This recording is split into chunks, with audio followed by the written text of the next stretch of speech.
अगर आपको इतना ही गाना सुनने का मन है तो भोजपुरी स्टार पवन सिंह का गाना सुन लो। अगर आपको बहुत ज्यादा कॉमेडी में लोटपोट होना है तो आपको मनी मिराज की तरफ जाना चाहिए। इतना ही गाना सुनने का मन है तो अगर आपको एंटरटेनमेंट का हर तरीके का डोज एकदम परफेक्ट चाहिए तो आपको खेसारी लाल यादव की तरफ जाना चाहिए। जबरदस्ती नचले कॉमेडी में लोटपोट होना है तो आपको मनी मिराज की तरफ जाना चाहिए। बड़ा मन बढ़ू लगी रे। लेकिन जब आप ये सारी चीजें राजनीति में ढूंढने लगते हैं तब स्टेट की स्थिति बद से बदतर हो जाती है। यहाँ पे हम आपको बिहार का एग्जांपल दिखाना चाहेंगे। देखिए यहाँ पे किस तरीके से लोग पलायन करने के लिए मजबूर हो चुके हैं। हॉस्पिटल की स्थिति इतनी बद से बदतर हो गई है कि यहाँ पे सबसे खराब हेल्थ व्यवस्था है। औरतें फर्श पे बच्चा पैदा करने के लिए विवश हैं। स्टूडेंट पे लाठियां बरसाई जा रही है। अगर भारत में सबसे ज्यादा गरीब राज्य का लिस्ट निकलता है तो उसमें बिहार सबसे ऊपर रहता है। एजुकेशन के मामले में सबसे नीचे रहता है। इंफ्रास्ट्रक्चर और रोड का स्थिति किस तरीके से है वो किसी से छुपी हुई नहीं है। बिहार विधानसभा 2025 में ये तीन पार्टी मुख्य तौर पे एकदम सामने से आके फ्रंट फुट पे चुनाव लड़ रही है और ये तीनों पार्टी में दम लग रहा है। सबसे पहले नंबर पे आते हैं एनडीए, दूसरे नंबर पे महागठबंधन और तीसरे नंबर पे जनसुराज। आइए जरा इनके विजन के बारे में बताते हैं कि ये लोग क्या करेंगे जीतने के बाद बिहार के जनता के लिए और ये किस तरीके से दोनों हाथ से पैसा फेंक के लुटा रहे हैं। एनडीए में, महागठबंधन में, जनसुराज पार्टी। हाँ तो पहले बात करते हैं एनडीए के बारे में। मुख्य तौर पे इसमें भारतीय जनता पार्टी, नीतीश कुमार की जेडीयू और चिराग पासवान की एलजेपी के कॉम्बिनेशन से बना हुआ है एनडीए। आपको बता दें ये लोग भर भर के पैसा फेंक रहे हैं। सबसे पहले तो इनका अनाउंसमेंट ये होता है कि जितने भी लोगों को वृद्धा पेंशन मिल रहा था अब 400 की जगह 1100 रुपया पेंशन दिया जाएगा। बिहार में सभी घरेलू उपयोग के लिए, चाहे आपके पास पैसा हो नहीं हो, अमीर हो गरीब हो, सब लोगों के लिए 125 यूनिट बिजली को फ्री कर दिया जाएगा। बिहार में जितने भी पत्रकार हैं अब उनको सरकार की तरफ से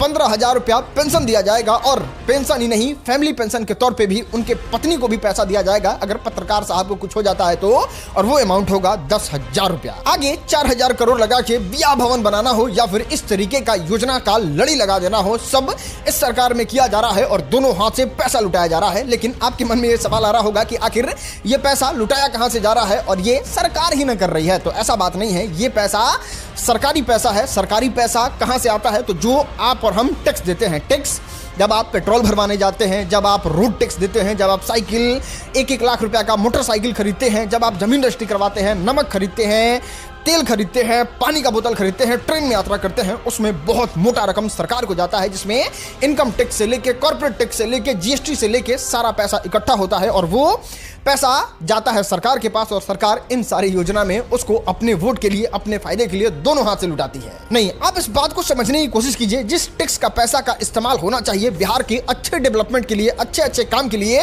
वो टैक्स का पैसा बर्बाद हो रहा है। जिस टैक्स के पैसा से बिहार में स्कूल बनना चाहिए जिससे मिडिल फैमिली का कमर ना टूटे, आज लोग पेट काट काट के अपने बच्चे को प्राइवेट स्कूल में पढ़ा रहे हैं ताकि अच्छा एजुकेशन मिले। उस टैक्स के पैसे का इस्तेमाल अच्छा स्कूल बनाने के लिए करना चाहिए ताकि वहां पे सारे लोगों के बच्चे पढ़े और प्राइवेट स्कूल में कंपटीशन हो जहां पे फीस कम हो और उनका कंपटीशन सरकारी स्कूल हो ताकि लोगों को एजुकेशन भी मिले, बच्चे यहां पे पढ़े लिखे भी हो और आगे चल के जब पूरे भारत का लिस्ट आए तो उसमें बिहार सबसे नीचे ना हो। पैसा का इस्तेमाल यहां करना चाहिए।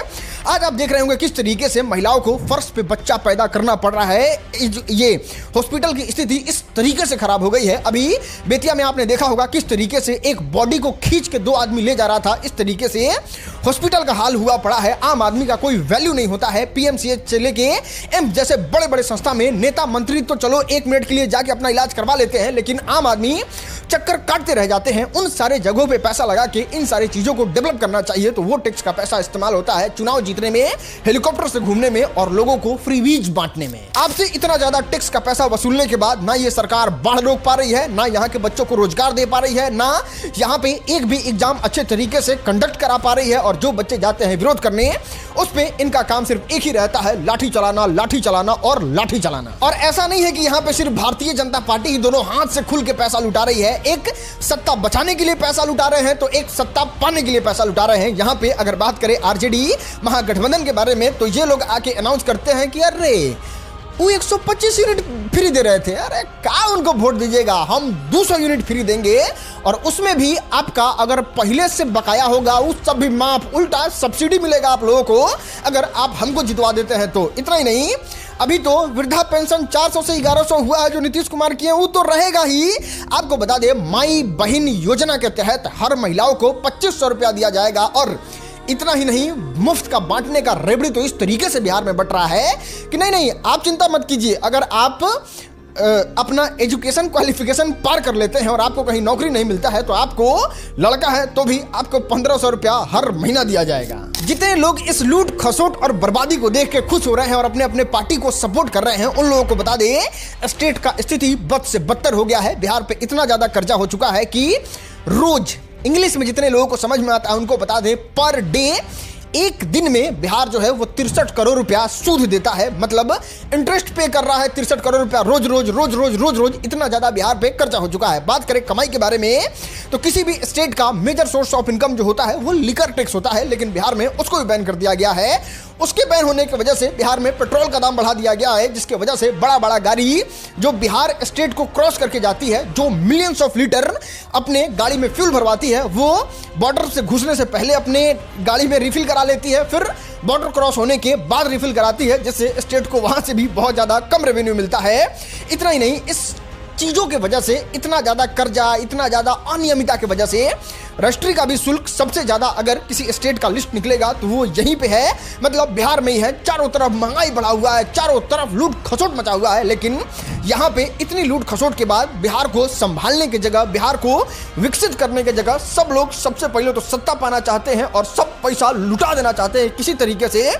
हमको अपना मलाई मिलते रहना चाहिए, बाकी जाए स्टेट बाहर में, स्टेट का फ्यूचर जाए बाहर में, हमको किसी चीज से कोई मतलब नहीं है। दोस्त, ये तो हुआ स्टेट का प्रॉब्लम, ये तो हुआ नेता का दिक्कत कि वो सिर्फ सत्ता पाना चाहते हैं। लेकिन आइए इस वीडियो में एक्चुअल सोल्यूशन के बारे में बात करते हैं कि आखिर क्या वो डेवलपमेंट किया जा सकता है, क्या वो कदम उठाया जा सकता है जिसके वजह से बिहार डेवलप होगा, जितना भी कर्ज है वो जल्दी जल्दी सधेगा और फिर बिहार जो है वो रफ्तार पकड़ेगा और इस 7 डिमांड से बिहार बहुत आगे जा सकता है। चलिए एक एक करके आपको समझाते हैं, लेकिन समझाने से पहले हाथ जोड़ के आपसे निवेदन करना चाहेंगे, अगर आपने अभी तक इस वीडियो को देख लिया है तो आपका यह रिस्पॉन्सिबिलिटी बनता है, आपका यह कर्तव्य बनता है एक बिहार के होने के नाते कि आप इस वीडियो को बिहार के बच्चा बच्चा से लेके सब लोगों को दिखाइए ताकि उनको यह डिमांड समझ में आए और वो लोगों का आंख खुले। और बात करते हैं डिमांड नंबर 1 के बारे में, greater Patna and ring road. अगर बिहार के पटना को ग्रेटर पटना में तब्दील कर दिया जाएगा तो वो हब बन जाएगा डेवलपमेंट का, वो हब बन जाएगा लोगों के लिए, इन्वेस्टर के लिए। और पटना के ग्रेटर पटना बनने से धीरे धीरे आसपास का जगह भी विकास करेगा, जिससे होगा ये कि बिहार एकदम अच्छे तरीके से डेवलप करेगा। और जब ग्रेटर पटना बनेगा तो उसमें जरूरी होगा रिंग रोड का। जब इस तरीके से रिंग रोड को बना दिया जाएगा पटना में तो फिर बहुत सारे ऐसे जिले हैं जो पटना से कनेक्ट हो जाएंगे, पटना से एकदम नजदीक हो जाएंगे। उन लोगों को बहुत कम समय लगेगा पटना जाने में, तो वो लोग भी खुद को महसूस करेंगे कि मेरे लिए पटना बहुत ज्यादा नजदीक है और इससे विकास बहुत तेजी से बढ़ेगा। और ये रिंग रोड का जो प्रस्ताव है वो बिहार के मुख्य शहर जहां पे बहुत ज्यादा ट्रैफिक लगता है उन जगहों पे शुरू करना चाहिए, ताकि सबसे पहले तो ट्रांसपोर्ट कनेक्टिविटी ठीक हो, चाहे ट्रेन हो, चाहे बस हो, चाहे कोई भी गाड़ी हो। यहां पे ट्रेन 35 किलोमीटर प्रति घंटा की रफ्तार से चलता है और बस का तो पूछो ही मत।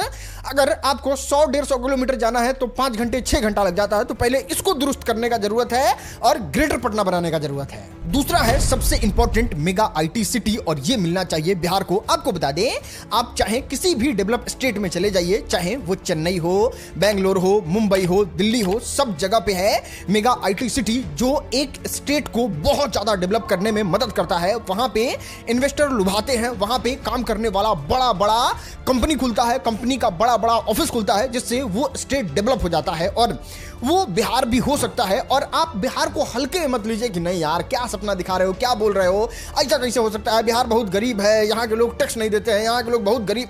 इस तरीके के सोचने का जरूरत नहीं है, क्योंकि अगर आप द इकोनॉमिक्स टाइम का डेटा देखिएगा तो उसमें साफ लिखा हुआ है कि गुजरात जो है वो टॉप 10 टैक्स पेयर स्टेट में आता भी नहीं है। इनफैक्ट झारखंड से भी वो टैक्स पे के मामले में नीचे है, लेकिन फिर भी गुजरात में सेमीकंडक्टर आ सकता है, IT सिटी आ सकता है, रेलवे स्टेशन को बहुत अच्छे तरीके से डेवलप किया जा सकता है। तो फिर यहाँ पे समझने की जरूरत है कि बिहार में भी IT सिटी का विकास किया जा सकता है, लेकिन उसके लिए थोड़ा सिलेक्शन करना बहुत ज्यादा जरूरी है। क्योंकि आपके मोबाइल स्क्रीन पे अभी IT मिनिस्टर दिख रहे हैं जिनसे डेवलपमेंट के बारे में पूछा गया कि किस तरीके से इन्वेस्टर आएगा, ये वो दिस डेट, तो जानते हैं उस पर जवाब क्या देते हैं। तो बहुत सारे स्टेट्स में आप देखेंगे, जैसे यूपी ने भी किया था, एक बहुत बड़ा बिजनेस कॉन्क्लेव किया था, राजस्थान ने भी किया, राइजिंग राजस्थान, वो कुछ 16 या 17 लाख करोड़ के कुछ MOU साइन हुए। हैदराबाद बेंगलोर में तो हर 2 महीने में होता है। तो कुछ बिहार को भी करना चाहिए ताकि इस टाइप के कॉन्क्लेव, बिजनेस कॉन्क्लेव जब बड़े-बड़े हम लोग लाए अगले महीने में करेंगे। अभी हम लोग जो साइबर फ्रॉड से हमारे लोग जो ठगे जाते हैं, पैसे निकासी कर लेते हैं, लोग ठग लेते हैं, वो समझ नहीं पाते। अवेयरनेस हमारे पास समझ नहीं है कि कोई OTP मांग देंगे, इसलिए हम लोग LED वैन चलाने वाले हैं। हर प्रखंड कार्यालय पर एक बैनर लगाने वाले हैं कि आपको यदि कोई कुछ मांगता है तो नहीं दे। उस जागरूकता लाए कि हम आज के जो दौर चल रहा है, जो साइबर फ्रॉड हो रहा है, उससे किस तरह बचे। ब्यूटीफुल भाई, मुबारक हो। ये तो आपने मेरी नॉलेज में इजाफा किया है। ये तो मुझे फैलानी चाहिए पूरी दुनिया में। क्या बयान दिया है आपने भाई, वाह वाह वाह। तीसरा और सबसे इंपॉर्टेंट, हेल्थ सेक्टर में सुधार। अभी आप भारत के किसी कोना में बढ़िया हॉस्पिटल में चले जाइए, वहां पे बिहार के लोग लाइन लगा के अपना इलाज करवा रहे होंगे। और ये गलत बात नहीं है, ये सरकार के नाकामी को दर्शाता है कि वो कितनी निकम्मी सरकार है कि अपने नागरिक का वो स्वास्थ्य का ध्यान नहीं रख पा रही है। और इसको ध्यान रखने के लिए बिहार को पूरे 9 डिवीजन में बांटा गया है। और इस पूरे 9 डिवीजन में एक मतलब हर एक डिवीजन में एक PGI हॉस्पिटल होना चाहिए, जिससे लोगों का इलाज हो सके और लोग अच्छे से अपने आप को दिखा सके। ऐसा नहीं कि एक हॉस्पिटल है और वहां पे 6 महीना, साल भर, 2 साल का टाइम मिल रहा है और लोग यहां पे मर रहा है, उसका जान जा रहा है। और जब इतना व्यवस्था हो जाएगा तो कोई नहीं कहेगा बिहारी को कि ये बाथरूम साफ करने के लिए आते हैं और हमारा बाथरूम साफ करते हैं। 5वें नंबर पे आने वाला सबसे ज्यादा इंपॉर्टेंट अगर बिहार के लिए कोई चीज है तो वो है RRTS कॉरिडोर, जिसके आने से बहुत ज्यादा चीजें बदल जाएंगी। ये क्या होता है उसको समझने के लिए आप इस फोटो को बहुत अच्छे तरीके से देखिए, तब आपको समझ में आएगा कि अगर ये कॉरिडोर एकदम ट्रैफिक नियमों को देखते हुए, ट्रैफिक व्यवस्था को देखते हुए अगर बिहार में शुरू कर दिया जाता है तो फिर बिहार का कनेक्टिविटी इतना ज्यादा फास्ट हो जाएगा कि आज जहां 80 किलोमीटर, 100 किलोमीटर यात्रा करने में आप बैलगाड़ी से जाइए, आप पुराने बस से जाइए, ट्रेन से जाइए, घंटों लग जाता है, पूरा दिन लग जाता है। वहीं पे 160 किलोमीटर का यात्रा मात्र आप 1 घंटा में कर लेंगे अगर इस तरीके की चीजें आ जाएंगी तो। और जब इस तरीके से डेवलप होगा, जब ग्रेटर पटना बनेगा, रिंग रोड बनेगा, जब इस तरीके से चारों तरफ मेन चीज डेवलप होगा और लोग अपने छोटे छोटे शहर से कनेक्ट होने लगेंगे, तो फिर बिहार को विकसित होने से कोई नहीं रोक सकता है। और यहां पे बिल्कुल बोलने का जरूरत नहीं है कि आपको हम फ्री बिजली दे देंगे, तो आपको हम फ्री पेंशन दे देंगे, तो आपको हम 1,000 रुपए का लॉलीपॉप थमा देंगे, आपको 2500 रुपए। इस सब कुछ नहीं चाहिए होगा लोगों को। लोग खुद इतना ज्यादा कैपेबल हो जाएंगे कि वो 10,000 भी बिजली बिल देने का ताकत रखेंगे और बासमती चावल अपने किचन में बनाने का ताकत रखने लगेंगे अगर आप इस तरीके से व्यवस्था कर देते हैं तो। दोस्त, 6ठे नंबर पे अगर सबसे ज्यादा किसी चीज की जरूरत है और बिहार का दशा और दिशा बदल सकता है तो वो है डिफेंस कॉरिडोर। आज देखिए किस तरीके से राजनाथ सिंह उत्तर प्रदेश में डिफेंस कॉरिडोर लेके जा रहे हैं। बहुत ऐसे स्टेट हैं जहां पे डिफेंस कॉरिडोर बनाया जा रहा है। वही डिफेंस कॉरिडोर का ताकत है कि आज हम लोग पाकिस्तान को बरमोस दाग दाग के इतना मोटा पाकिस्तान के नक्शा में छेद कर दिए थे और उसका वीडियो, उसका फोटो पूरा दुनिया देखा था। वो कॉरिडोर जो है वो बिहार भी डिमांड कर रहा है, जिससे बिहार विकसित बनेगा, बिहार ताकतवर बनेगा और बिहार की तरफ आंख उठाने के देखने से पहले, चाहे वो चाइना हो, चाहे हमारा बॉर्डर स्टेट हो, उन लोगों को समझ में आएगा कि बिहार बहुत ज्यादा पावरफुल स्टेट है और यहां पे हम आंख नहीं दिखा सकते हैं। कुछ इस तरीके से मजबूत तो बनाना ही होगा।